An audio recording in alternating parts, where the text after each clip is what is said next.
A famous pair of Harvard studies, which involved so many people over so long a time, they've by now chalked up millions of person-years of data, found that the consumption of anthocyanin-rich foods containing those bright-colored plant pigments, was associated with a lower risk of developing type 2 diabetes over time, particularly blueberries. Just 2 or 3 servings a week associated with a 23% lower risk. In my daily dozen, I recommend berries every day. Why, though? What do berries have to do with diabetes? Well, type 2 diabetes is caused by insulin resistance, and interventional studies evidently clearly show that dietary berries can ameliorate insulin resistance. Yeah, but that was in diabetic mice.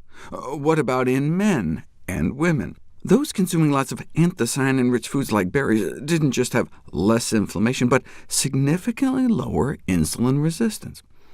OK, but by how much? By as much as you would get walking like an hour a day, 7 days a week. Wow, how many berries were they eating?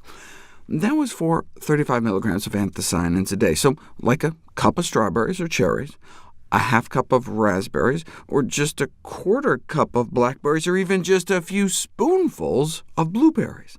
But that was just a snapshot in time cross-sectional study. What we need are interventional trials, where you give people blueberries in a double-blind, randomized, and placebo-controlled clinical trial to truly put them to the test.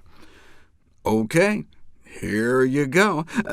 So they could fake people out with a placebo, they used powdered blueberries, the equivalent of about 2 cups of fresh blueberries worth in a smoothie, and got a significant improvement in insulin sensitivity.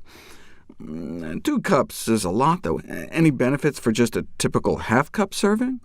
This study demonstrated a significant reduction in postprandial oxidation, meaning all the free radicals created when you eat some sugary breakfast like cornflakes.